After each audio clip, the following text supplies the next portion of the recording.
El presidente de la Asociación Uruguaya de Fútbol, doctor José María Reyes Lerena, con autorización del ministro de Relaciones Exteriores, doctor Pedro Manini Ríos, envió a Suiza el siguiente telegrama. Montevideo, 19 de mayo de 1923. A ministro Buero, Berna, Asociación Fútbol solicita le represente la Congreso Internacional Reúnese 2021 Ginebra, solicitando afiliación definitiva uruguaya. Reyes. El doctor Enrique Buero no tenía afición por el fútbol. Ministro plenipotenciario de Uruguay en Suiza, el telegrama lo introdujo en un mundo que no conocía, el de la FIFA. Presidida desde 1921 por el francés Jules Rimet, con quien cultivaría una larga amistad, el doctor Buero informó por Telex y luego por carta al ministro Manini y al presidente Reyes Lerena que logró la afiliación de Uruguay a la FIFA, que recibió la propuesta de 4 federaciones de España para que la selección uruguaya realizara una gira por ese país y sugirió que con lo recaudado en ella se podría satisfacer parte de los gastos que demandara el envío de nuestros jugadores a Europa a efectos de tomar parte en las Olimpiadas Mundiales.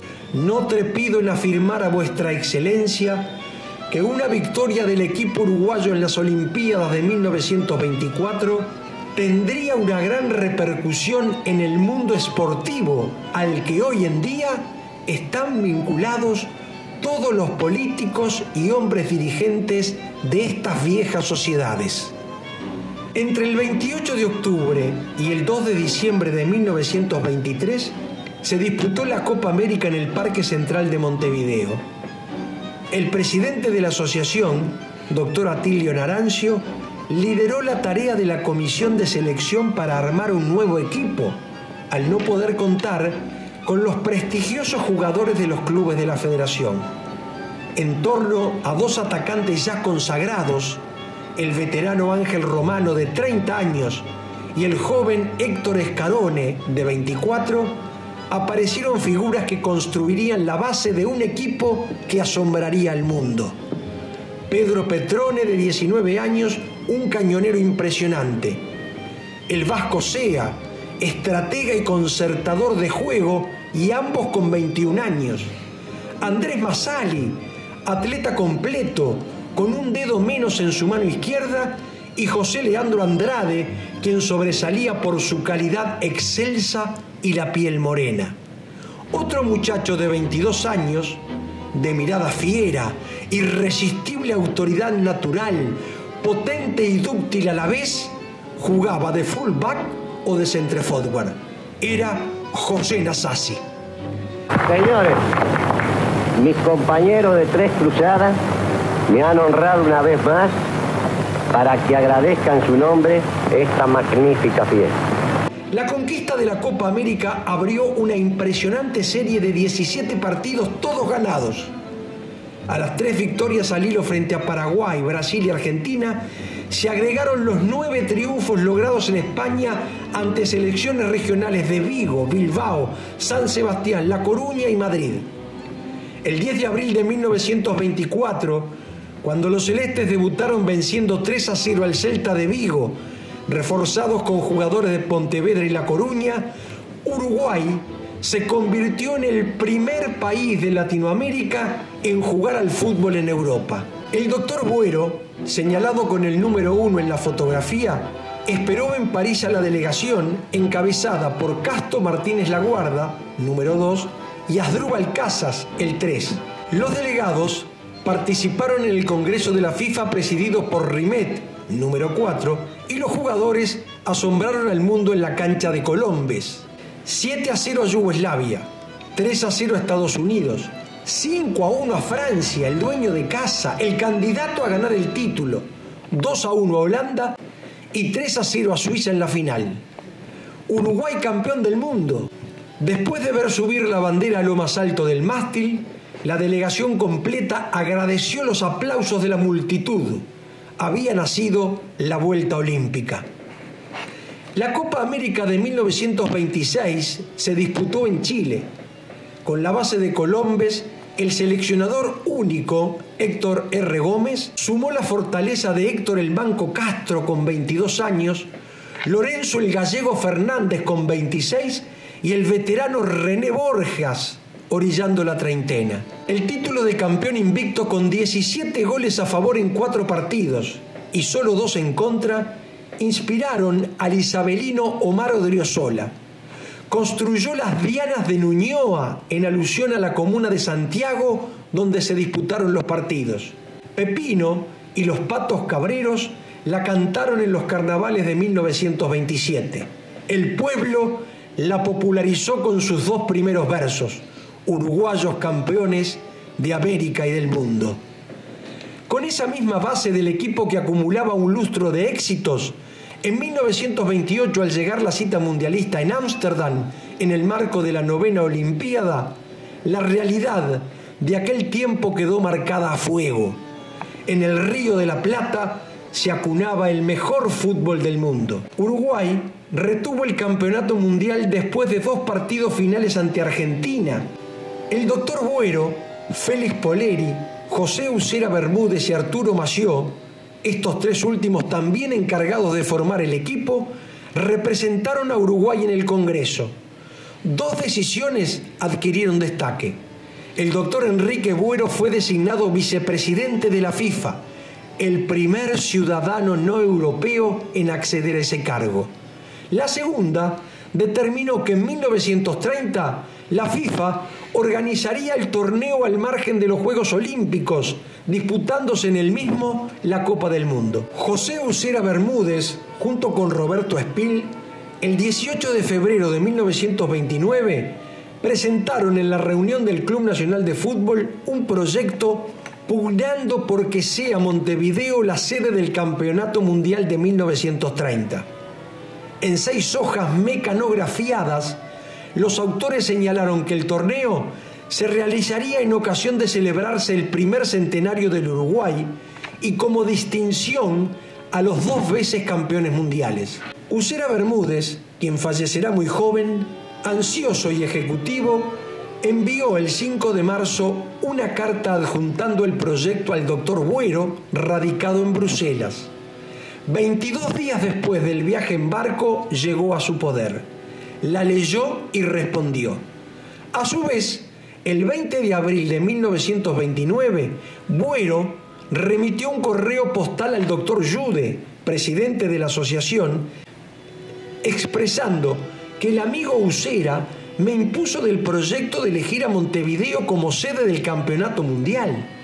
No hay tiempo hábil para muñequear las respectivas federaciones regionales. Creo que ello es una utopía. Si insisten en el proyecto, de cualquier manera trataría de sacarlo a flote. Era lógico lo que pensó Buero.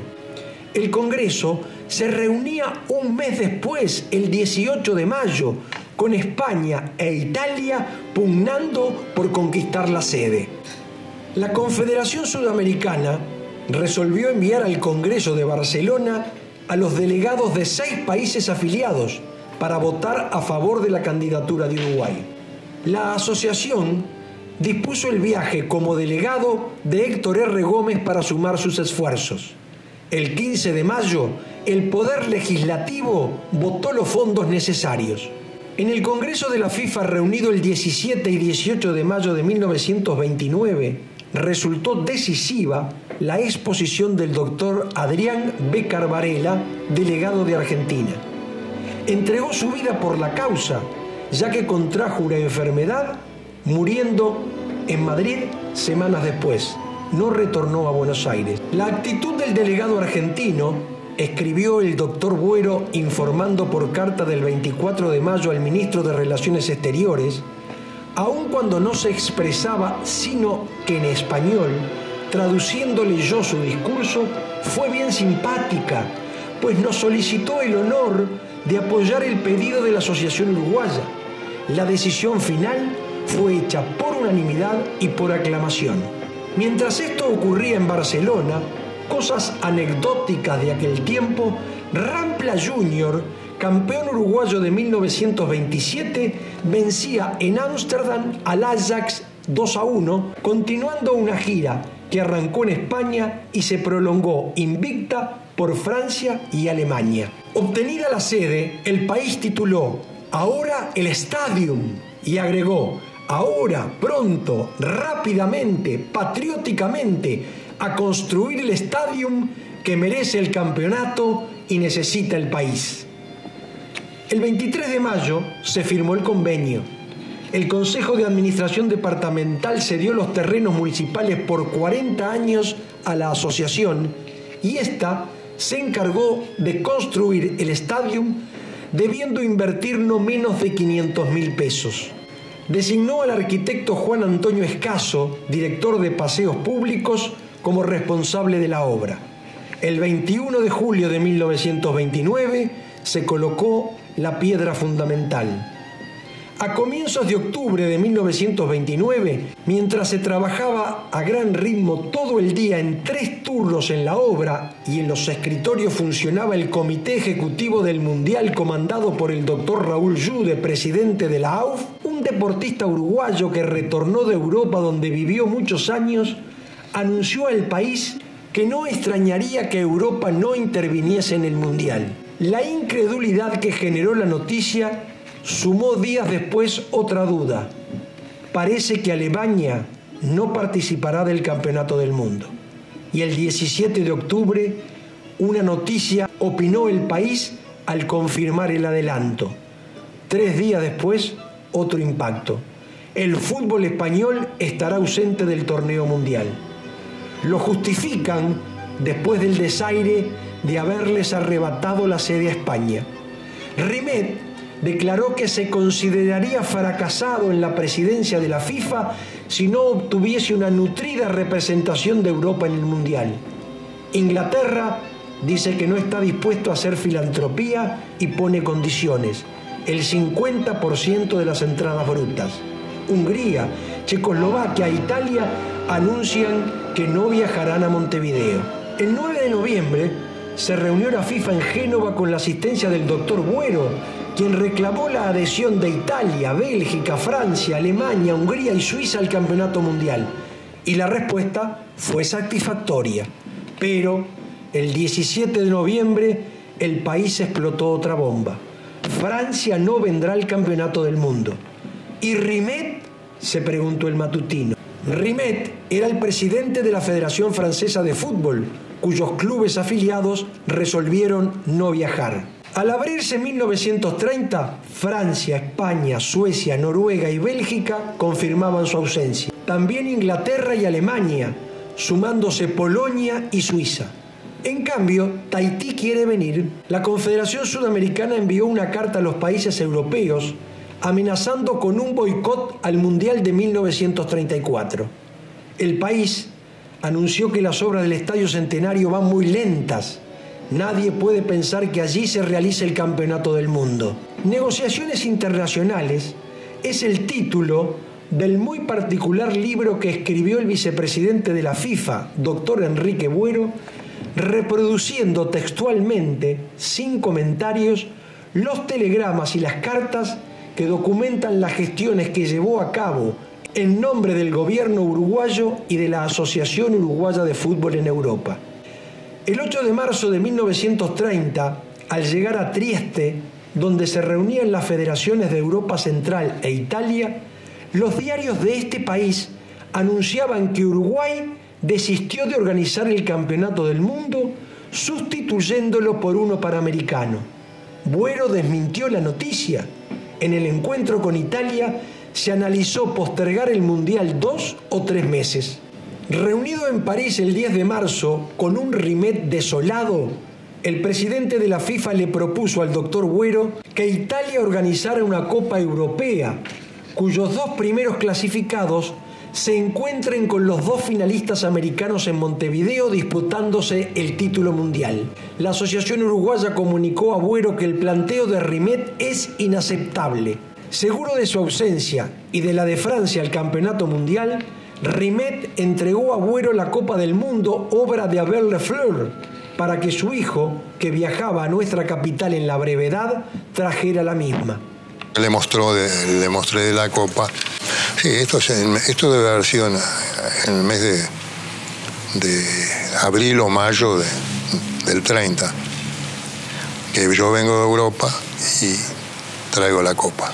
El 13 de abril de 1930, el doctor Buero asistió en La Haya, en representación del gobierno uruguayo, a la Conferencia de Codificación del Derecho Internacional. Allí mantuvo una entrevista con el ministro de Asuntos Exteriores de Bélgica, Paul Heymans, a quien le expresó el lamento de Uruguay por la ausencia de Bélgica en la Copa del Mundo. Buero calificó como decisiva la intervención del gobierno belga, realizando durante 2 semanas en Bruselas reuniones con periodistas y miembros de la Unión Real Belga de Fútbol, además de publicar notas en los diarios. El 27 de abril, la Asamblea de las Federaciones Deportivas de Bélgica, por 1.170 votos a favor y 3 en contra, decidió enviar a Uruguay el mejor equipo representativo. Faltaban 78 días para comenzar el torneo. El 19 de mayo de 1930, cuando faltaban menos de 2 meses para el comienzo del Mundial, el doctor Buero se entrevistó con el subsecretario de Estado en el gabinete francés, Monsieur Pathé. Integrante de la famosa empresa de cine creada en 1896, comprendió inmediatamente el planteo. Por la historia pasada, Francia no puede estar ausente en Montevideo. La aprobación fue inmediata. Al día siguiente, el secretario general de la Federación Francesa de Fútbol, Henri Delaunay, envió la carta informando que Francia tiene el honor de participar en la Copa del Mundo. La confirmación de Bélgica y Francia permitió al doctor Buero cerrar las dificultosas negociaciones entabladas por carta con Rumania y Yugoslavia desde febrero. La discusión siempre fue económica, debiendo ceder Uruguay a sus altos reclamos para completar la presencia de 4 países de Europa que otorgaron mundialidad al torneo. El afiche original llevó la inscripción de que el torneo se llevaría a cabo entre el 15 de julio y el 15 de agosto, disputándose todos los partidos en el nuevo Estadio Centenario en construcción. La comisión de selección presidida por el doctor Atilio Narancio trabajó desde comienzos del año, integrada por Horacio Baqué, Asdrúbal Casas, Héctor Verdecio y el doctor Juan Carlos Campistegui, hijo del presidente de la República. Un mes antes del comienzo del torneo, nominaron al profesor Alberto Supisi, encargado de la preparación atlética, concentrándose todo el plantel en el Prado, en el local aún existente en el Parque Saroldi. El 1 de julio, Estados Unidos y México en el vapor Munargo fueron los primeros en llegar. 2 días después, el arquitecto Escaso informó que no se termina el estadio. Al siguiente, Bolivia anunció que participaba al superarse la inestabilidad política en ese país. El número de participantes se elevó a 13. El sábado 5 de julio en el Conte Verde arribaron Francia, Bélgica, Rumania y los únicos 2 dirigentes de la FIFA que asistieron al torneo, Jules Rimet y el ingeniero húngaro Maurice Fischer. El francés fue sometido a una experiencia única, tomó mate amargo. Esa misma noche, la Copa del Mundo entró por la puerta de la Asociación Uruguaya de Fútbol en la avenida 18 de Julio. Rimet se la entregó al doctor Raúl Jude. Nadie más verá el trofeo hasta el Mundial de 1934 en Italia. Ese mismo día, Andrés Massali fue separado del plantel por indisciplina. El 8 de julio, Carlos Gardel cantó para los uruguayos en el Prado. Luego lo haría donde se alojó Argentina. A 2 días del comienzo del Mundial, el arquitecto Escaso informó que la cancha no se podía usar y que el ángulo de las tribunas Colombes y América no estaba terminado. Esa noche se dispuso la utilización del Parque Central y del Estadio de los Pocitos, fijándose el 18 de julio, día del centenario de la Jura de la Constitución, para inaugurar el estadio con el debut de Uruguay frente a Perú. Una multitud impresionante se agolpó en las inmediaciones del Coloso de Cemento. Las instalaciones repletas, el desfile inaugural y un triunfo apretadísimo de los celestes por 1-0 con gol de Héctor Castro a los 60 minutos. Hubo complicidad con el golero incaico Pardón, quien no pudo retener la pelota, introduciéndola en el arco de la Colombes. Histórico primer gol en el estadio. Decepcionaron la actuación y el estado de los jugadores uruguayos en el match de ayer, tituló el diario. De cualquier manera, haya o no huelga, se jugará mañana en el Estadio Centenario el match entre Uruguay y Rumania, informó el mismo periódico ante el paro general convocado por los sindicatos.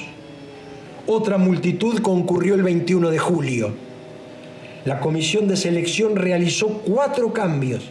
Entró Mascheroni en la zaga y Pablo Dorado, Héctor Scaroni y Juan Pellegrín Anselmo en el ataque. Sustituyeron a Ordinarán, Héctor Castro y Pedro Petrone. Ingresaba al equipo la calidad del mago Scaroni y del Napoleón del fútbol, que así lo apodaban Anselmo. El 4-0 contundente fue el prólogo de la media docena de goles ante Yugoslavia en la semifinal, a pesar que los europeos se pusieron en ventaja a los 4 minutos. En 6 años, Uruguay disputaría su tercera final mundial. Por el otro camino llegó Argentina a su segunda instancia de este tipo. Venció a Francia con gol de Monti sobre el final. En el partido siguiente, con 8 cambios, Argentina venció 6-3 a México. Uno de ellos obedeció al viaje de Manuel Ferreira, el capitán argentino, a Buenos Aires, para dar un examen en su carrera de escribano. Retornó y Argentina superó 3-1 a Chile. El grito de hoy en el estadio debe ser Argentina, tituló El País previo a la semifinal ante Estados Unidos. Y sobre una gran foto de los 22 jugadores agregó: con ustedes al triunfo, muchachos. Argentina ganó 6-1. Mientras la expectativa por el clásico del fútbol rioplatense desbordó todas las previsiones, en Argentina, Francisco Varalo, ausente en la semifinal por lesión, retornó al equipo sin estar a tope. El caudillo Luis Monti vivió horas previas difíciles. En Uruguay cuentan que el exquisito Anselmo le dijo a sus compañeros: para ganar tiene que jugar el manco, yo no juego. Una sola radio en el mundo transmitió el partido. El Sodre, con el relato de Emilio Elena. Pablo Dorado a los 12 minutos abrió el tanteador para el equipo uruguayo. Carlos Peuchele empató el partido a los 20 y Guillermo Stabile puso en ganancia a los argentinos a los 37, cerrando la primera etapa con victoria de los visitantes. En el segundo tiempo, Pedro Sea igualó el partido a los 57 minutos y Santos Iriarte a los 68, con un gran remate desde fuera del área, colocó en ganancia a los uruguayos. Cuando el partido moría, el manco Castro, con golpe de cabeza, selló el 4-2 definitivo contra el arco de la Ámsterdam. Hizo el primero y el último gol del Mundial. Los uruguayos festejaron saludando la bandera que subió al mástil de la Torre de los Homenajes. La Copa del Mundo, que estaba en poder de la asociación desde el 5 de julio, no se entregó en la cancha. En la vuelta olímpica se observa que los jugadores portan otra copa. No se sabe cuál es. Otra vez somos campeones del mundo, tituló el diario. El País eligió 3 páginas para recordar: Colombes, Ámsterdam y Montevideo. En Buenos Aires, Crítica recurrió a la culpa ajena para justificar la caída. El juez belga, John Langenus, en su libro Silbando por el Mundo, afirmó: los dirigentes de Argentina prometieron la victoria, pero no habían cumplido. Se daban cuenta que el resultado era justo, pero no querían asumirlo. No eran ellos los culpables. La culpa de la derrota la tenían otros. La policía era culpable, los soldados eran culpables, el público era culpable y finalmente, como siempre, yo, el árbitro, era culpable. Al avanzar los años que llevan al centenario de las 3 conquistas, la realidad indica que Uruguay conquistó